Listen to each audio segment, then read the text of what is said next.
Hi everyone, welcome back. If you're new here, I'm Nisha. I'm a banker based in the UK and this is the 40,000 subscriber Q&A because I guess that's what one does when they have a YouTube channel. 40,000 of you have joined this channel the last month, which is crazy. Huge thank you to everyone who has subscribed and has supported me. So in this video, I'm answering questions that were asked off the back of my last video and through the comments and through my Instagram, and I've timestamped all the questions below so you can skip to whichever question interests you the most. YZZ406 asks, what did I study? What has my career looked like and where do I work? I studied finance and accounting at university. It was a 3-year degree, and in my second year of uni, I applied for summer internships, mostly for middle office functions that can sponsor the ACA qualification. So I got an offer from Deutsche Bank. Here's my claim to fame. I made it in their client magazine talking about how to empower and inspire millennials. From that, I got a full-time offer at the bank. I was sponsored to complete an accountancy qualification in my first 3 years of working, and then moved to the front office within the bank and have moved to a few different organizations since then, but I've always been on the debt side. I've got a video on my channel of what that means specifically, but I don't say where I work on YouTube because my views are my own and they don't represent the company that I work for in any way. Blue Crest Property Group 237A asks, how much, if any, do you share with your co-workers about your side hustles? I am pretty open about most of my side hustles because you don't really know where or what opportunities it can bring when you openly speak about some of the stuff that you're doing. And you'll find that when you do talk to other people about what you're doing on the side, they will open up and tell you about what they're doing as well. And then it kind of becomes a really cool exchange of ideas. At least that's what I found. There are specific things that I choose to open up about and specific things that I don't. Even kind of with people outside of work, I'm quite open with the property stuff I'm doing on the side. I went to grab a takeaway pizza the other day and ended up speaking to the owner for ages and told him what I do and the properties that I'm working on. Funny enough, he was looking for a new commercial property to rent out, and I had a tenant that was vacating, and just through that conversation and opening up and telling him what I'm doing, he's now one of the tenants for a commercial property. Abadal_Jen asked, have you ever thought about modeling? I'm assuming you meant in the physical appearance sense rather than Excel modeling. If you know, you know. I did model for a period of time. I did a few things whilst I was at school and then also my first year at university. And then my focus became more geared towards finance and business and entrepreneurship. They also asked, do you come from a background of entrepreneurs? Yes. So my mum was born in India, my dad in Uganda, and they moved to the UK in the 1970s or early 1980s and basically starting from scratch. My father has never worked for an organization or for a corporation. They are the OG hustlers. And I was very fortunate in that sense. Growing up, we had conversations around the dinner table talking about money, talking about business ideas, talking about entrepreneurship.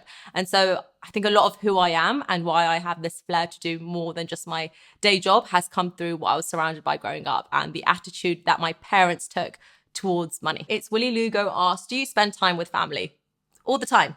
When I'm working, I'm just focusing on working and nothing else. But when I'm not working, I completely switch off. I spend time with my parents, my siblings, I go out with my partner. I know this channel is about personal finance, about building wealth, about money, but that's not the only side of me at all. And I strongly believe in balance and enjoying the journey, which may not come across necessarily in my videos. And I'm thinking about maybe bringing that side in as well, although I don't really know how interesting it would be for you guys. Zia6507 said, what do you know now that you didn't know before? Not to look back. So I sometimes still find myself doing this. I sometimes think, oh, what if I did this differently? How would my life have changed? What if I did this differently? But no, actually, every single decision I made has led to today. So if I go back and change something in the past, it will just have a domino effect and change things in the future. And I'd rather not take that risk. Soundberry asked, why did you start a YouTube channel? So I'm going to read you something from my journal that I wrote last year before I started this channel. At the end of every year, I do this kind of self-auditing and understanding what I want to do the next year. One of the questions was, what would I want to experience in life if time and money were not an issue? And I wrote, travel the world, do all the crazy adventures and activities, work because I want to and not because I have to, doing something I really have fun with whilst impacting and motivating others and using my core strengths. That's a snippet in the paragraph. Soon after kind of doing this little exercise, I read this book, which I refer to quite often on this channel, called The Almanac by Naval Ravikant. Highly recommend it. And in this book, he talks about why starting a podcast or starting a YouTube channel can be super beneficial and the avenues it can open up and the possibilities it can lead to that people don't necessarily actually think of. Yeah, I just made this channel. I know a fair bit about business, about finance. I've done finance for years and years and years, and I'm still learning so much. So I thought, why don't I just public everything I'm doing publicly? And at the same time, hopefully other people can get some inspiration and resonate with bits and join me on my journey. And here we are. How did you get so many subscribers so quickly? So for context, I got 40,000 subscribers in a month. I'll make a video on this more specifically for whoever's interested in growing a channel. But as a quick answer of that, it was one of my videos that got picked up by the YouTube algorithm. But actually, what's important in that is the video that got picked up is the last one I expected to get picked up. It was my day in the life video, which is where I really leaned into what I do. Before that, I never really said on this channel what my job is, and I just spoke about property stuff. That's the reason why, or what my focus was initially on this channel. But then when I decided to kind of open up and embrace it and use it as an opportunity to educate people, that's when people started coming through. So my takeaway from this is don't underestimate the value you can bring to the table. You don't need to know everything, and no one who starts a channel does know everything, but everyone does have a story that someone else can resonate with. Sheena C, what's been the hardest thing about starting a YouTube channel? It's generally been really fun, really, really fun. I've had so many intangible wins, also tangible wins. There have been some days where I realize how much work still needs to be done around educating people that women can make money, they can have ambitions, they can work in investment banks and also be in relationships at the same time. So yeah, a few more things to speak about on my channel. More than that, I think on a personal level, what the biggest hurdle has been for me is to kind of get over my anxiety. I've always been a very private person, which is ridiculous when you think about it. Like, why would you then go and start a YouTube channel? But hey, that's what I signed up for. Do you think trying to grow multiple income streams together creates distraction and limits your ability to be the best in a single niche? Most important thing for me, and what I've learned over time actually, is focus. Really focus on something and dedicate everything to it for a specific period of time. So I'll give myself 3 months or 6 months or a predetermined time to do something. And then once that time's up, I'll step back and I'll reassess what the situation is and be very honest with myself as to whether it is worth continuing or whether I should just drop the thing, as hard as that may be, and move on to the next thing. So this is my experience. I feel like if you give everything to a specific task for a specific amount of time, you can get that thing to a stage where different tasks can then be outsourced and then you can move and focus onto other things. Even now, I have so many ideas on what I want to do next as a follow up from YouTube. And I'll be talking you through all my ideas in another video as well. But I've made a clear plan for what my next year is going to look like and what I'm going to focus at what point or at what month. I do get annoyed with myself because I feel like I'm quite a creative person. My mind is kind of chaotic. I have so many different ideas and I need to kind of rein myself in. But I realize that taking on all those ideas at once will only compromise the amount you can give to a single one. And if I'm not focusing 100% on one project, then someone else is. Okay, Zia6507, another question. If I had 100K, how would I invest it? How do you balance saving up money for your next property and investing in stocks or other asset classes?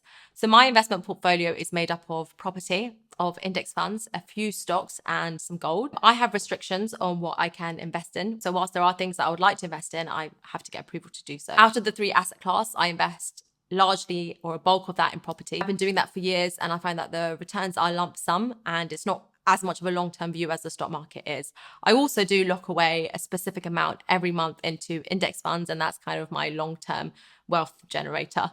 Just a side note, I personally also invest a lot in myself. I know that sounds a bit cliche, but I've bought a fair amount of online courses. The first one I did was a property course. So that's also what constitutes to part of my investments, I guess. I'm aware that there are so many different industries and careers I can go into, but how can I explore my options? As soon as you can, get involved in work experiences, in unpaid experiences, and take on any opportunity you can to learn and see part of an industry, any industry. The mistake I see a lot of people make is that they want to get experience in something, but they also want to get paid for it straight away. If it's an amazing opportunity, then that experience alone can multiply the earnings in the long run. But they stop themselves at the first hurdle just by thinking, okay, how can I make a short term? How can I make a quick buck? It's important to take a long-term view and think, okay, all these experiences that I'm gaining in the short term will lead to multiplying my earnings in the future. To give you an example, this girl called Deborah, she reached out to me and said she likes my content and she's keen to work on my thumbnails.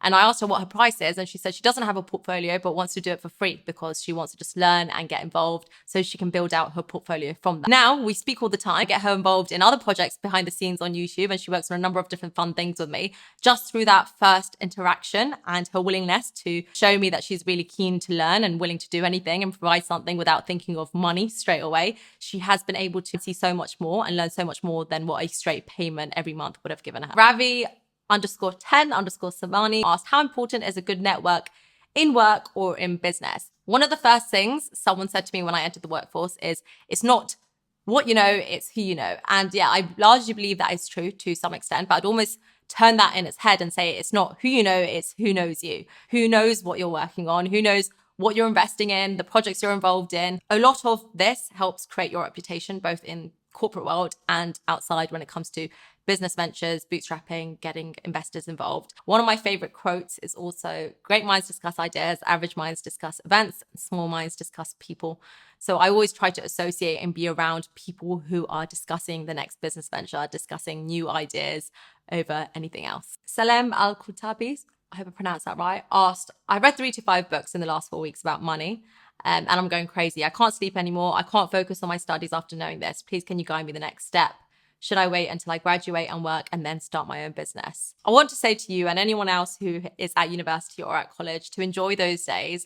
They don't come back. You have the rest of your life to make money. Join those societies, learn a new hobby. You can do some work experience, internships over the summer, experiment with different things and test out different businesses. So don't fret about making money. You've got your whole life to do it. One Laura Channel asked, is it possible to manage a relationship when you have more than a job, or maybe you're still studying? More than possible. I do it myself. I'm in a relationship and I do quite a lot on the side. I like to think of different areas of your life as spinning plates. You have a relationship plate, you have a career plate, you have a spiritual plate. You have all these different plates for different things that are important to you in your life. And if you try and keep them all spinning all at once, guaranteed they're going to fall and smash. So it's about focusing on the right one at the right time and understanding that it may be that one other plate has to slow down whilst you keep the other one spinning. So it's about checking in with yourself every now and then and making sure you are happy with what is spinning fast, what's spinning slow, and if you want to reassess that. There are some other questions that I haven't answered that have been asked on my last video as well, and I'll go back and comment on those questions specifically. I just didn't think that there were ones that other people may be interested in hearing. Thank you for watching. Anyway, more interesting comment coming through this Sunday.